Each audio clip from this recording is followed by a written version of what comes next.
Episode, we will visit a place we rarely go to, and to a time in which nature was just outside our door. This mountainous and untamed area is crowded by stands of Ermines birch, Sakhalin fir, and Ezo spruce. Sika deer crowd the hills aside the Japanese sero, which is a deer-like wild goat and the national symbol of the nation. Many of the animals here form their own unique subspecies based on the isolation of the island from any other sources of genetic input. This means that Ezo red fox, Japanese macaque, and the Ezo brown bear are unique. This species of brown bear is renowned for its aggressiveness and hostility towards human beings. The problem started arising on the Akita family farm in the early winter of 1915. The family horse was panicked by a disturbance in the barn, and the family patriarch rushed out to witness a large bear fleeing his barn, having raided the family cache of corn. This area was still very primitive, and animal incursions were not unheard of. A few days later, the big bear reappeared. Being concerned for the horse, Mr. Akita rounded up some volunteers and decided to chase the bear away for good. The men positioned themselves for a kill shot and fired shots striking the bear. The bear fled, and the men went to bed for the night to allow the bear to die. In the morning, they resumed tracking the bear and followed the blood trail for some time before a snowstorm set in. The bear was headed toward a nearby mountain, and the men assumed that that would be the last they'd heard of him, since they'd given him plenty of reason to avoid further contact with humans. On December 9th of the same year, the Oda family was enjoying basic farm chores around mid-morning. The family matriarch, Abimayu, was watching an infant named Mikio. They were enjoying the warmth of the fire when the injured and hungry brown bear knocked down the door and growled and pawed at them. The bear backed Mayu across the room and reached into her arms and bit the head of the baby, killing her instantly. Mayu fought with all of her might, throwing firewood and just about anything else she could get her hands on at the beast. She was obviously no match for the giant brown bear, as it simply knocked her down and tore her to pieces in her own home. Mayu was dragged from the house into the nearby forest. It was reported that the floor of her home was covered in her blood. A 30-man search party was organized on the following day. They had no sooner entered the forest before running into the brown bear. The bear was clearly guarding a food cache from them. 5 of the volunteers fired at the giant before the bear could be driven off from the scene. The men found Mayu's remains. All that was left of her was her head and portions of her lower body. The bear had consumed the rest of her corpse overnight. Amongst the villagers, the obvious concern was that the bear would now think of people as a food source. They mustered a hunting party of 50 farmers to rid their village of this bear once and for all. The rallying point was the Oda farmhouse. The bear appeared, as expected, at around 8 p.m., but the hunting party was in such disarray that only a single shot was fired before the bear escaped. The party immediately left the neighboring Mikyu homestead and started following the bear's tracks downstream in the dark of night. The Miyuki matriarch, Yayo, was preparing a meal while the village men were chasing the bear. She held her son, Umikichi, in her arms while she worked. Yayo was startled by a noise outside, and before she could check it out, the giant brown bear crashed through a window and into her house. As chaos ensued in the home, the contents of the meal she was preparing spilled onto the fire, extinguishing it, and the oil lamp for lighting was put out as well. The house was dark, and Yayo's sons were seeking her protection. She tripped over them in the confusion. The bear immediately began biting and clawing Yayo and her son. Odo was the only man who was left in the Miyuki home to protect them. Odo burst into the room, and the bear immediately redirected its rage at him. This allowed Yayo and her sons to beat a hasty escape. Odo hid behind furniture, but the bear raked him with his claws. Others in the house were not so lucky. The Sato family was seeking shelter with Yayo and her children. The bear killed the 4th Sato boy and bit his older brother. During this frenzied attack, the bear also mauled and killed the 3rd oldest son of the Miyuki clan, Kinzo. The Sato family matriarch, Toke, was with child. During her attack, she begged the bear to kill her, but leave her baby unharmed. The bear killed and ate parts of her, but left her baby, which was later pulled from her womb alive, but died shortly thereafter. Meanwhile, the hunting party thought they were following the bear tracks downstream and discovered they had not followed the right bear. They ran into Yayo, who was severely injured, as they returned, and she advised them of the attack. The men quickly surrounded the Miyuki house and could hear the bear attacking the occupants inside the dark home. They decided to burn the building with the bear inside, but Yayo talked them out of it, as there may be survivors in there. 10 of the men posted up at the front door, and the remaining men went around the back of the home. The men at the back of the house decided to drive the bear out of the front of the home by making a bunch of noise. The clatter scared the bear out the front door into the crowd of men posted up there. These men were all lined up, though, and could not shoot for fear of hitting the men in front of them. The man in the front of the line tried to shoot, but his rifle misfired. In this confusion, the bear fled right through the mob and into the night, without being hit by a single bullet. The men entered the home by birch bark torchlight and beheld the gruesome scene inside. 2 of the children were injured, but lived. The death toll now stood at 6 people, including the pregnant Miss Sato. The village gathered at the nearby school and triaged people at the Tsuji farm. Mr. Sato, still unaware of the devastation wrought on his family, had found lodging at a nearby hotel for the night. Upon returning to Senkabetsu, he joined the hunting party to find the bear. They waited into the night at the Miyuki homestead, but the bear never showed back up. On December 12th, local authorities organized a rifle team to dispatch the man-killer. The group immediately departed for Senkabetsu. The party resolved to find and kill this bear immediately. The team decided to try to bait the bear into shooting distance with the corpse of one of the victims, over the objections of the victims' families. The plan appeared to be working, as the bear did peek into the house, now occupied by the rifle team, but quickly fled the scene back to the forest. The plan was a miserable failure, and only further traumatized the victims' families. Mr. Miyuki consulted a local bear hunter, Mr. Yamamoto, to recruit his help. The woodsman declined due to selling his firearm for money to buy alcohol. Mr. Yamamoto indicated that he believed it was the same bear that had killed 3 women in a previous incident. He deduced this because the bear had a hallmark that would mark its victims with a diagonal slash from shoulder to hip, or kezekake, as the bear would be dubbed. On December 13th, the party discovered the ransacked Oda family home. The family's winter stores of food had been devoured, and the bear tore up 8 neighboring homes, but remained a ghost in the forest. The men noticed the bear was spreading his reign of terror downstream and set up a defensive barricade. Standing guard all night, one of the guards noticed a shadow across the river, and to avoid shooting a human, he spoke to it. When he received no response, the men opened fire, and the shadow melted back into the forest. In the morning, a squad of men investigated the site where the shadow was seen. They observed giant bear tracks and blood in the snow. They knew they had wounded Kisakake once again. In an attempt to beat another prevailing snowstorm, the men started tracking the bear at once. The bear hunter, Mr. Yamamoto, tracked the bear down and crept within about 60 feet of the sleeping man-killer. He fired his rifle 2 times, and his bullet struck the giant in the heart and in the head. The terror and violence was finally ended. A necropsy was performed on Kisakake's carcass. The bear stood 8 feet 9 inches tall and weighed 749 pounds. Tissues from his victims were pulled from his stomach, and his skull and skin were kept as artifacts to the event. The artifacts were eventually lost, and no trace of Kisakake remains. As a result of the attack, some of the survivors died from their wounds, and eventually the town was abandoned.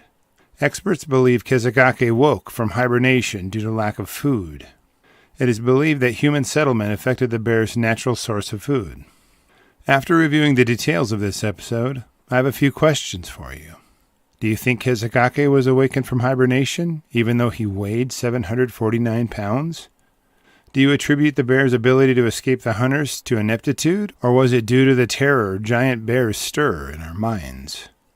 How do you think the bear knew when to make noise and when to be silent?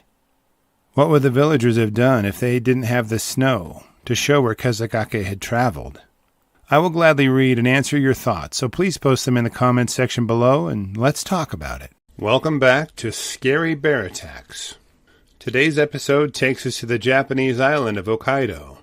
On the southern part of the island is Mount Daisingen. It is only around 3,500 feet high, and is the location of our episode today. This mountainous area is shaded by forests of Sakhalin fir, Sakhalin spruce, Japanese oak, birch, and painted maple trees. The island of Hokkaido is home to several unique species found nowhere else on Earth. Cicada deer and wild boar are common here, but the giant salamander, Ezo flying squirrel, tanuki, and the amami rabbit are Hokkaido exclusives. The predators here include the Ezo red fox, tanuki, weasels, and brown bears. An alarming trend has been developing on the island over the last few years, which has reached its climax. Government policy on bear management has been successful in increasing bear numbers. Habitat recovery is also progressing as people leave rural areas for more lucrative jobs in the cities. This leaves the agricultural buffer around cities vacant of humans and their activities. Without regular contact with people, brown bears here have become emboldened and have started to attack people like they've never before. On October 29, 2022, 22-year-old college student Kanado Yanaki was driving to Mount Daisingen for a hike. He was a fourth-year student at Hokkaido University in Fukushima and was studying fisheries management. Kanado enjoyed hiking and mountain climbing. He was intelligent and adventurous, loving anything outside. Kanado loaded his gear and boarded his vehicle for the 45-minute drive to the parking lot at the trailhead on Mount Daisingen.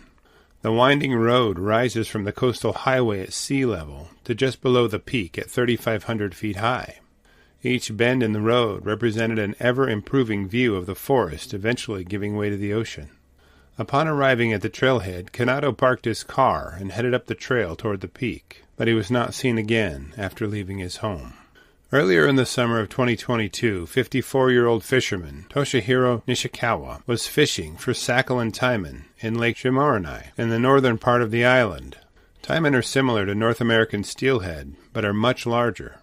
They can reach 6 feet in length and weigh 100 pounds. They're trophy fish valued around the world. Nishikawa was dropped off to fish alone by a fishing guide he had contracted to help him on his fishing trip. As the fishing guide piloted his boat away, he observed a brown bear near the location. He reached out to Nishikawa by way of radio, but was unsuccessful in contacting him. Deciding the bear likely wouldn't be a problem, he piloted his boat out of the area to leave Nishikawa in peace to fish. A few hours later, the fishing guide returned to pick up Nishikawa, but couldn't raise him on the radio. Searchers were sent to the lake and found his severed head submerged in the water. A short distance away, a brown bear was observed chewing on his waders. A search for his body was unsuccessful.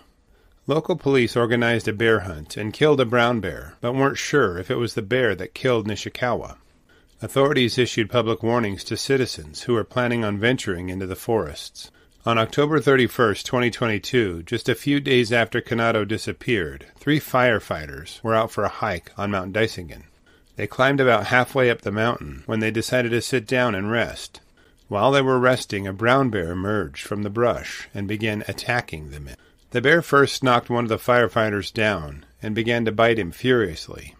When one of his friends tried to intervene, the bear immediately pounced on the second firefighter, biting and clawing him as well. As it menaced the rest of the men, one of the firefighters pulled out a knife he'd been packing. The bear began to close in on him, and he slashed at the bear, striking it in the neck. His swipe with his knife severed a major artery and sent the bear fleeing while spraying blood from the neck wound. The firefighters made their way back down the mountain and reported the aggressive brown bear to authorities. This brazen attack by the brown bear sparked an intensive search for its body. They weren't positive it had died, but based on its reported injuries, thought it may have succumbed to them. As searchers climbed Mount Daisingen slopes, they found a dead brown bear. It was about the same size as the bear that attacked the firemen, but didn't have a knife wound in its neck. They found a second bear of a much smaller size nearby, also dead. After canvassing the area, they stumbled upon Kanado's body. The 22-year-old had been savaged by a brown bear and partially eaten. The bear had cached his body under dirt and sticks to be consumed later. Forensic crews gathered Kanado's corpse and the carcasses of the 2 bears. They also took evidence from the attack site for analysis. Kanado's cause of death was declared to be due to blood loss from the hundreds of wounds inflicted by the brown bear. His death was not fast and may have taken hours before his passing. The scientists examined the larger bear and found it to have no major injuries. They were most interested in finding a knife wound in its neck, but when they searched its carcass, they couldn't find one. The contents of its stomach were examined, and it was determined to have consumed Kanado's flesh. The smaller bear was not found to have ingested flesh from Canado's corpse, but its cause of death was not listed in any source I could find. With all the evidence and analysis, authorities had some difficulty in making sense of it all. Was the larger bear the same bear that had attacked the firefighters and had killed and eaten Canado? Or had that bear and its cub been killed by a larger bear that had ambushed the firefighters after killing and eating Canado? After putting the puzzle together, the most likely scenario emerged. The larger bear must have attacked and killed Canado, afterward caching his body for food. Then the sow and her cub came to feed off Canado's remains. It must have killed the sow and cub in defense of Canado's corpse as its food cache. It was most likely the same bear that had ambushed the firefighters, and had likely died elsewhere after suffering the grievous knife wound to its neck. Searchers never found the carcass of the big bear with the knife wound to his neck, but it is assumed that the wound ultimately led to his death. Since April 2022, 160 injuries and 3 human deaths have occurred in Hokkaido. Canado's death was the first human fatality to bear attack in over a decade in all of Japan. This rapid increase in attacks is attributed to a dwindling food supply and human populations fleeing agricultural areas around cities. Authorities in Japan have become so desperate to stop bear attacks that they have turned to technology for a solution. They've started using monster wolves. These huge robot wolves have glowing red eyes and sound a howl that reaches 90 decibels. Monster wolves are stationed near known bear traffic areas. They view the monster wolves as a form of scarecrow to frighten the bears away. There are an estimated 6,500 to 10,000 brown bears on the island of Hokkaido alone. These bears are unique as they are darker in color than other brown bears and have a longer skull and lower slope in their forehead. They can stand 7.5 feet in height and weigh up to 1,100 pounds. After reviewing the facts surrounding this episode, I'm left with a few questions for you. Do you think the agricultural areas now being vacated are bringing brown bears closer to cities on Hokkaido? What is emboldening brown bears to attack humans in Japan? Is the lack of management of brown bear numbers leading to overpopulation and increasing attacks on humans? Do you think robot wolves are a great idea to deter bears? I will be glad to read and reply to your thoughts, so please post them in the comments section below, and let's talk about it. Welcome back to Scary Bear Attacks. Today's episode takes us back to familiar territory. If you remember our episode on the Senkabetsu bear attack, you may remember the Japanese island of Hokkaido. That episode was centered on a remote village that involved one of the worst bear attacks in world history. Today's episode is located in the prefecture's largest city, Sapporo. This city has over 2 million residents and features an airport as well as a military base for Japanese National Defense Forces. The city is a typical urban landscape in composition, but more interestingly, just outside the city are very dense forests of Izo spruce, Sakhalin fir, and Sakhalin spruce. Scattered stands of Erman's birch on the mountains that fade into deciduous forests of Mongolian oak, lime trees, and ash trees flow through the lowlands to the seashore. The ground is covered with dwarf bamboo in the lowlands as well. The climate here is a humid continental climate, which means there are 4 distinct seasons, but plenty of rainfall, making it similar to the Pacific Northwest of the United States. The animal life includes the Izo and Sika deer, and very unique species of squirrel, fox, and rabbit. The major predators here are the Asiatic black bear on the mainland and the Usuri or Izo brown bear on the island of Hokkaido. It is in this lush and beautiful setting that today's episode takes place. In recent years, farmers have moved from the rural areas into urban areas seeking job opportunities. This flight has led to the abandoning of a cushion of civilized and humanized zones from the edges of rapidly growing cities on Hokkaido. The farmers and subsistence practitioners used to serve as a cushion between the bears and the city, but their untidy practices of discarding food waste made bears all too comfortable around people. The abandoned areas returning to their natural state has invited brown bear territory right to the doorstep of city dwellers, now clueless on how to deal with brown bears, or any bears. Add in the lack of younger generations being familiar with firearms and hunting practices, the key ingredients for an intense and dangerous environment has developed on the island. On Friday, June 18, 2018, one of the most interesting bear attacks happened. At 3:30 a.m., a Usuri brown bear was observed near the edge of the city. He wasn't a giant bear by any means, but probably weighed around 450 to 500 pounds. As we know by prior episodes, bears on Hokkaido can stand over 8 feet tall and weigh close to 1,000 pounds when in prime shape. They frequently are very hostile and aggressive toward people. This bear was young and therefore smaller, but still big enough to injure or kill a human, any human. The bear was first reported by a resident to be running down a street in his housing development.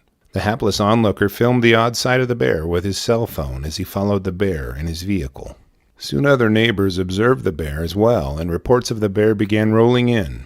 It isn't very common to see them this close to town, so concerned locals notified authorities just to get it on their radar.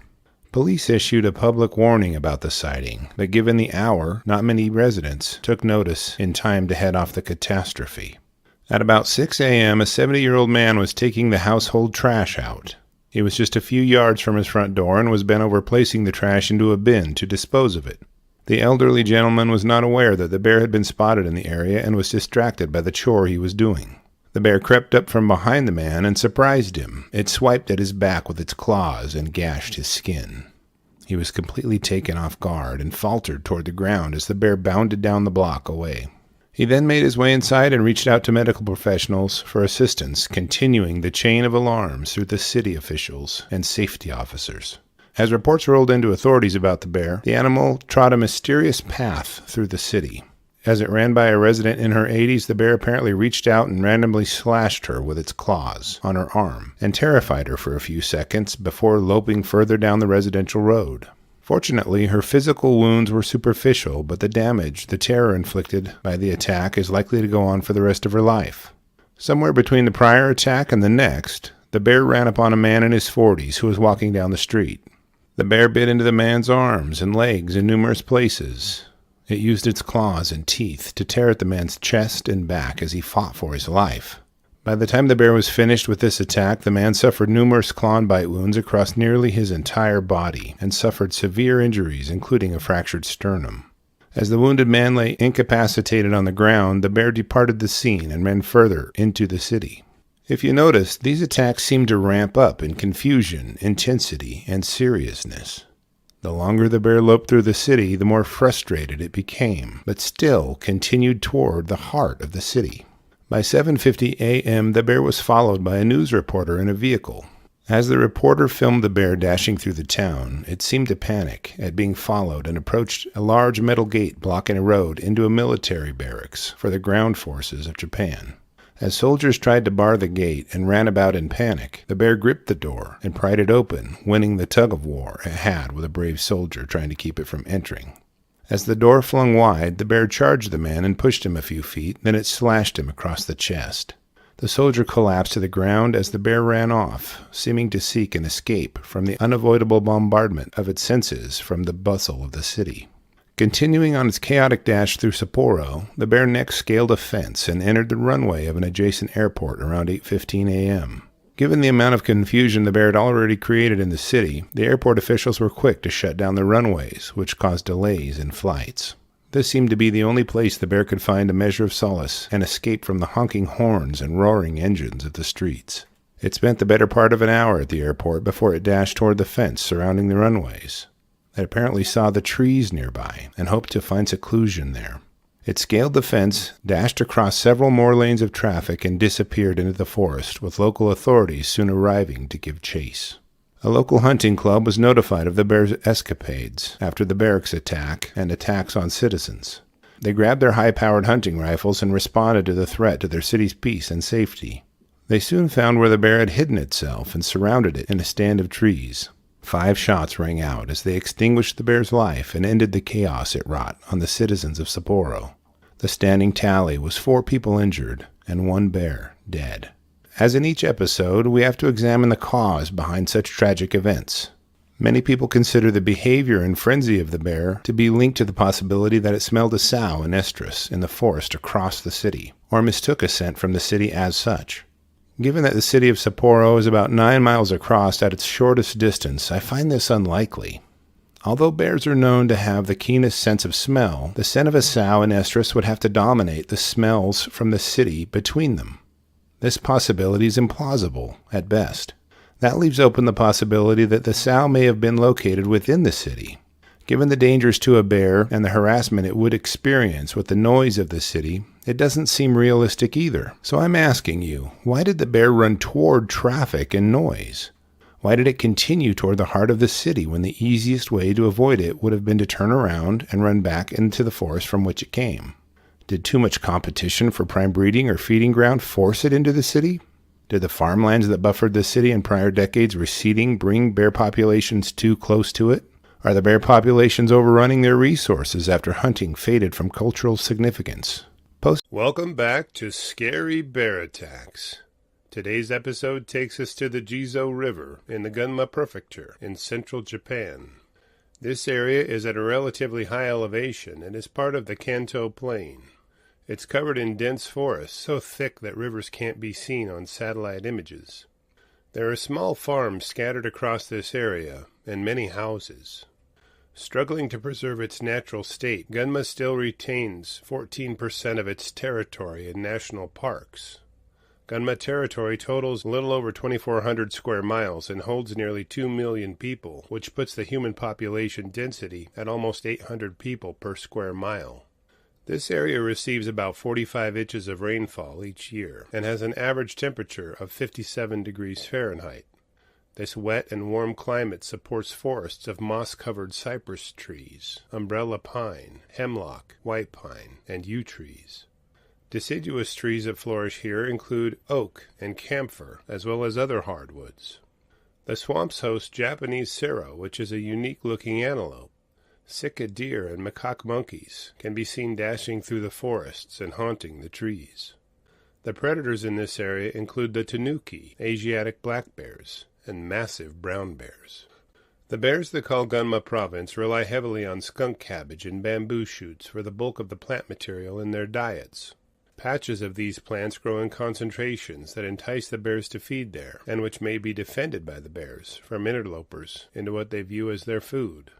Local human foragers also hunt for the tender bamboo shoots, creating a potential for tense standoffs and attacks by the bears. At 1:45 p.m. on Thursday, September 1st, 2016, 63-year-old fisherman Atsushi Aoki was enjoying casting his line along the Jizo River. He'd caught a few fish and was focusing on catching more as he walked along the riverbanks. Aoki was a slight man, standing only 5 feet 6 inches tall, but given the average height of a Japanese male is 5 feet 7.5 inches, he was close to normal for the population. For many years, Aoki had studied the self-defense art of karate and had achieved his black belt in the discipline, which is the highest rank. Karate originated on the Japanese island of Okinawa to the south and has spread throughout the world, teaching self-discipline and respect as part of its core values. Many of the strikes and movements karate practitioners learn are assembled in patterned movements incorporated into strike combinations. Karate students practice these movements thousands of times to try to train their bodies to respond to threats on short notice. As Aoki fished, he had his back to the thick bamboo and grasses that grew beneath the canopy of forest above him. Focusing on catching his next fish, Aoki was distracted from the river by a rustling in the bushes only a few feet behind him. Aoki turned to look at what was making the noise, and likely expected to see any number of small animals or birds that frequent the forest. What he saw instead was a huge Asiatic black bear emerging from the bamboo, growling as it closed in on him. As soon as their eyes met, the bear began bouncing toward him. As it came, Aoki noticed its rounded ears that reminded him of a teddy bear, albeit a huge and very aggressive teddy bear. Towering over Aoki, the bear stood at 6 feet 3 inches in height and weighed in at about 320 pounds. With a quick strike of its left paw, the bear opened up gashes on the right side of Aoki's head and knocked the agile sensei flat on his face. Now keep in mind, Aoki wasn't carrying a firearm and didn't carry bear spray, as the bears in the area aren't known to stalk human beings.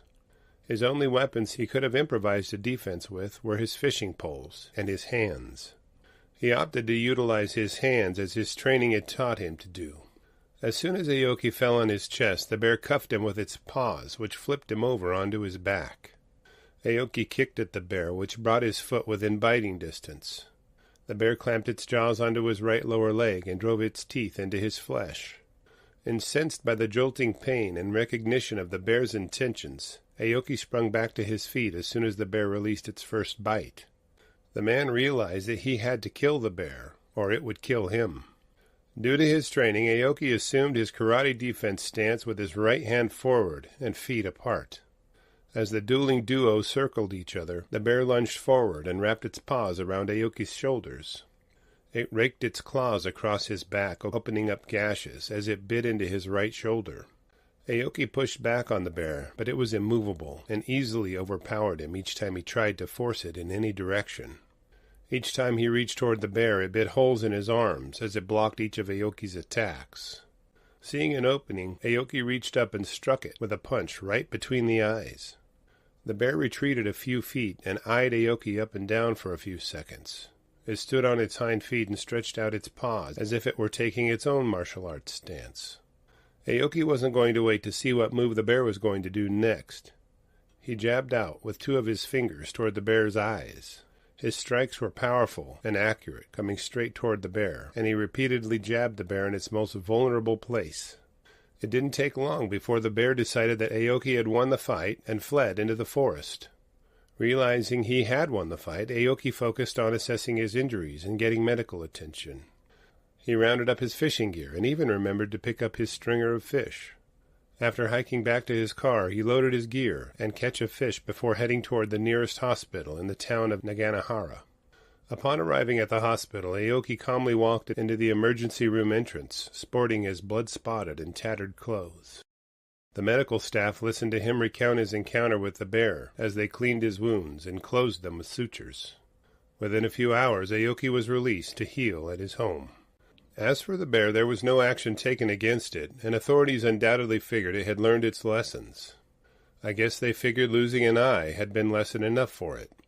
The police did issue a public statement following Aoki's battle with the black bear. They urged people to quietly walk away if confronted by a bear.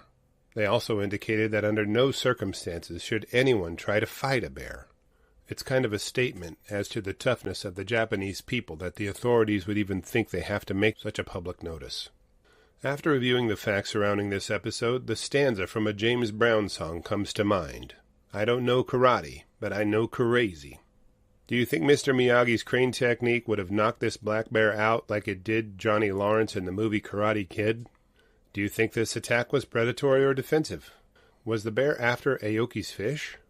Do you think there is a connection between Aoki's age of 63 and the bear's height of 6 feet 3? This eerie pattern may be a case for David Politis. I'll be glad to read and reply to your thoughts, so please post them in the comments section below, and let's talk about it. Thank you for watching Scary Bear Attacks. If you've enjoyed this episode, please consider clicking on the like button and clicking on the bell icon. We'll help you know when we post our new episodes. Posting our video links to your social media profiles furthers awareness, and it's fun. We slashed our prices in our merch store, linked below, so check out the bargains there while you shop. As a member of our human community, remember to adventure bravely and be careful out there, especially in bear country.